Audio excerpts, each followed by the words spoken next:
रायगड़ा जिला मुनिगुड़ा ब्लॉक अंचल चाषी मानकर तैलबीज फसल चाहिदा को आखि आगे रखी राज्य और केंद्र सरकार विभिन्न योजनार प्रणयन करिसेंती।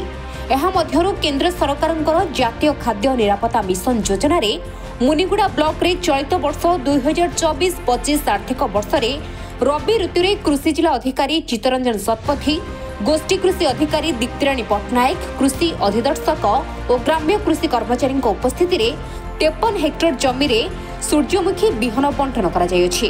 एही बिहन को विशेष भाव में मुनिगुड़ा ब्लॉक रे विभिन्न पंचायत रे यथा इच्छापुर और आंबोदोलर 15 हेक्टर, पाइकराणी पिंडारे 5 हेक्टर, मुनिगुड़ा रे 5 हेक्टर, पात्रगुड़ा और मुनिखोल रे 28 हेक्टर जमी रे चाष हेबा पई बंटन करा जायछि। दर बढ़ुवा बेले चाषी अंटा भिड़ू ना तैलबीज फसल को, तथापि आज आम जहाँ देखा पाइलु मुनिगुड़ा एग्रिकल्चर रु कि आज सूर्यमुखी बिहन बंटा जाइए, केते चाषी की बंटा जाइए सर, आर प्रभावटा कौन रही आप चिंता आणुंट? अच्छा, बहुत भल प्रश्न अटे। आमर जो तैलबीज योजना जोटा रही national food security mission oilseed बाबद सेटा आमर जो ए वर्ष सूर्यमुखी गला वर्ष सूर्यमुखी को निया, तेणु सूर्यमुखी गोटे रबी फसल बोली भावुँ, किंतु ए वर्षर योजना टी अधिका भी अणाई गला वर्ष ठू 2-4 हेक्टर अधिका भी कराई। कारण है जे आपण मैंने जानी जे रबी फसल उपर सरकार बहुत स्ट्रेस दौरान आउ ये जो तैलबीज फसल सूर्यमुखी बाछिबार मुख्य कारण है जे एटा आम एरिया रे सूर्यमुखीटा सफल भाव चाष कर माटी तथा जलवायु या सुष्ट अच्छी किसी असुविधा ना। आ बहुत सब बड़ कथा है ये जंगल एरिया रायगड़ा जिला आम मुनिगुड़ा भी जेहेतु गछपत्र संख्या अधिक अच्छी, ए कौन हो तार जेहेतु सूर्यमुखी गोटे क्रॉस पॉलिनेटेड क्रॉप, माने से तार मेल पर्सन आ मेल पार्ट आ फीमेल पार्टा टी अलग रोचे, तार पोलिनेसन हबार टी अधिक असुविधा हुए। तेणु ये जेहेतु जंगल अच्छी अनेक पोकजोक आसुँच, महुमाछी एभेलेबल हो, तेणु तार सीड सेटिंग हवाटा आमको इजी हे। तेणु से सूर्यमुखी को बछाई। आज केते चाषी सूर्यमुखी जो बिहन ए वर्षर आमर 53 हेक्टर रे आमर ब्लॉक रे कराइतिला, सेथिरु आज 2टा पंचायत को दिया पात्रगुड़ा और मुनिखोल पंचायत आपन जोटा देखिले।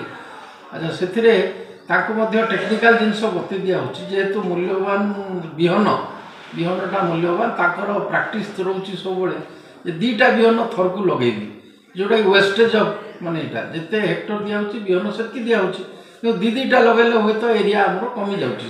सर चाषी हसिले दुनिया हसब। तैलबीज फसल उपरे जदि आम संपूर्ण चाषी की किसी प्रशिक्षण देवा ताहले चाष अधिक हम, तैलबीज जो दरदाम बढ़ुची किसी मात्रा खसि कौन कह निश्चय। तो ये गोटे टेक्निकल जिनस भी बतई देचु आपण मैंने भी देखी जे केवल आम बिहनटा को सुखा बुणुले से किंतु वर्तमान 12 घंटा राति बतरेकरी जदि गोटे गोटे बिहन बुदा मान गोटे गोटे जगार दिखती निश्चित भाव में 100% गजा हे। आ 2-2टा देदेले सुखा बिहन जेहेतु यार चमड़ा बा तार चोपाटा हूँ मोटा रोचे, या पानी सोक करने हुए तो 7 दिन। तेणु आम घर जदि 12 घंटा बतरे दि जाए समय भी बंचला, ता बाहर जो रिक्स रोचे बिहन को पिंपुड़ी खाईदेव उई खाईदेव केते कौन असुविधा रोचे, से कम से कम चाषी असुविधा न हो। आ 2टा लगिला हाथ जाऊनी केवे भी गोटे को उपाड़ी फिंगा। तेणु जोटा कि आमर अपरूटिंग करने कथा से करूना, जहाँफल गोटे जगह जो 2टा गच हो जाए ताले सूर्यमुखीर हेड साइजटा कमी जाए सब।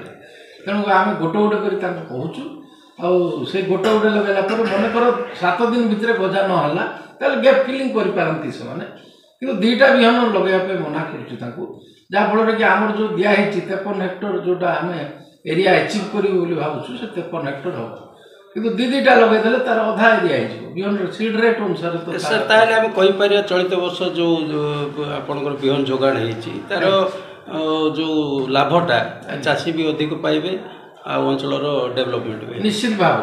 आ गोटे कथा भी कहूँ जे बिहन लगेवा पूर्व कम से कम तार बिहन किसी बाहर कर कणा कर बेग रू गजा परीक्षा करेंगे, तापर गजार जब सक्सेस है लगे ना अदरवाइज फेरई देवे से। तेणु आशा करुचु जे यही प्रकार प्रोब्लेम न आसू, କାରଣ ବିହନ ଭଲ ଅଛି, ଭଲ କମ୍ପାନୀରୁ ତ ଆସିଛି। ତେଣୁ ଗଜା ଭଲ ହେଲେ ମୁଁ ଭାବୁଛି ନିଶ୍ଚୟ 100% ଗଜା ହେଇସାରିଲା ପରେ ଆମେ ସୁନ୍ଦର ଭାବରେ କରିଦେବା। ୟା ବାହାରେ ମଧ୍ୟ ତାଙ୍କ ପାଇଁ ଏ ଯେଉଁ ଇନପୁଟ୍ ମଧ୍ୟ କିଛି ବ୍ୟବସ୍ଥା ରଖାଯାଉଛି, ଯେଉଁଟାକି ତେଲ ବଢ଼େଇବାରେ ଫସ୍ଫେଟ୍ ସଲ୍ୟୁବଲ୍ ବ୍ୟାକ୍ଟେରିଆ PSBଟା, ତାପରେ ଆପଣଙ୍କର ଯେଉଁ ଔଷଧ ଦରକାର ହେବ ତାଙ୍କର ନିଡ୍ ବେସ୍ କେମିକାଲ ସେଇଟା ମଧ୍ୟ ଦେବାର ଯୋଜନା ରହିଛି। ତାପରେ ତାଙ୍କ ପାଇଁ ପ୍ରଶିକ୍ଷଣ ମଧ୍ୟ ମଝିରେ ମଝିରେ ଯାଇକରି ଆମେ ଦେବୁ ବୋଲି ଭାବିଛୁ। ଆଉ ସୂର୍ଯ୍ୟମୁଖୀଟାକୁ ମୁନିଗୁଡ଼ା ଅଞ୍ଚଳରେ ଭଲ କରି କରିବା ବୋଲି ଚିନ୍ତା କରିଛୁ ସମସ୍ତେ। ନିଶ୍ଚୟ ତେଲ ଚାହିଦା ଯେଉଁଟା ଅଛି ଆମେ ପରିପୂରଣ କରିପାରିବା। ଅଞ୍ଚଳରେ ପାଣିର ସମସ୍ୟା, ଜଳସେଚନ ବ୍ୟବସ୍ଥା ଟୋଟାଲି ନାହିଁ କହିଲେ ଚଳେ। ବଂଶଧାରା ସପୋଟା ଏବଂ ଆମର କରଜନାଳ ଯିବା ଆମର ଷ୍ଟ୍ରାଟେଜି ହେବ। ସେଥିରେ ତ ମୁଁ ଯାହା ଜାଣିବାରେ ଆମର ମାଇନର ଇରିଗେସନ୍, ଆଉ ଗୋଟେ ହେଲା ଲିଫ୍ଟ ଇରିଗେସନ୍, ଆଉ ବୋରୱେଲ୍, ଏତିକି ଏକା ଫିଜିବୁଲ୍ ଅଛି ଆମ ଏରିଆରେ। ହୁଏତ ବର୍ଷା ତ ଭଲ ହେଇଛି ଖରିଫରେ, ତେଣୁକରି ମୋତେ ଲାଗୁଛି ସେ ୱାଟର ରିଜର୍ଭରରେ ଯାହା ଅଛି ସେମାନେ ଛାଡ଼ିବେ ବୋଲିକରି ମିଟିଂରେ କହିଥିଲେ। ତେଣୁ ମୁଁ ଭାବୁଛି ତାଙ୍କ ପାଣି ତ ଯେହେତୁ ବର୍ଷା ଭଲ ହେଇଛି ଏ ବର୍ଷ, ପାଣି ନିଶ୍ଚୟ ଭାବରେ ଥିବ। ଆଉ ଯେତେ ଆୟକଟ ଏରିଆ ଦେଇଛନ୍ତି ହୁଏତ ସେତିକି ନ ହେଇପାରେ, କିନ୍ତୁ ଏରିଆରେ କମ୍ ଏକା ହେବ। କିନ୍ତୁ ଯେତେଟା ପ୍ରୋଜେକ୍ଟ ଅଛି ସେତିକି ଏରିଆରେ ଏକା ଆମେ ଚାଷକୁ ଇଏ କରିବା।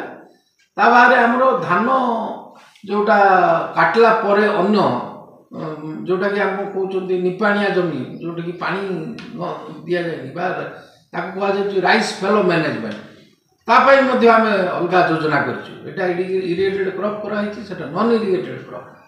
ତାମାନେ ଆମେ ଅଣଜଳସେଚିତ ଅଞ୍ଚଳରେ ମଧ୍ୟ ଆମେ କିଛି ଫସଲ ନେବାକୁ ଚେଷ୍ଟା କରୁଛୁ। ଯେମିତି ଧାନ ପରେ ଆପଣଙ୍କର ବିରି, ମୁଗ କିମ୍ବା ଆମର ଯେଉଁ ମଟର ଚଣା କିମ୍ବା ନାକଚଣା କିମ୍ବା ଲେଣ୍ଟିଲ୍ ଯେଉଁଟା କରାହେଉଛି ସେଇଟା ମଧ୍ୟ ସଫଳ ଭାବରେ ଏଠି ହେଇପାରିବ। ତାର ଯୋଜନା ବି ଅଲଗା ଚାଲୁଛି। ଧନ୍ୟବାଦ। KBS H78 ଓ 85 ଭେରାଇଟିର ବିହନ ହେକ୍ଟର ପ୍ରତି 5 କେଜି ହିସାବରେ ଚାଷୀମାନଙ୍କୁ ପ୍ରଦାନ କରାଯାଇଅଛି। ପରବର୍ତ୍ତୀ ସମୟରେ DBT ମୋଡ୍ରେ ଆନୁଷଙ୍ଗିକ ପ୍ରୋତ୍ସାହନ ରାଶି ଚାଷୀମାନଙ୍କର ଜମାଖାତାକୁ ଯିବା ବିଷୟରେ ସୂଚନା ମଧ୍ୟ ଦିଆଯାଇଛି।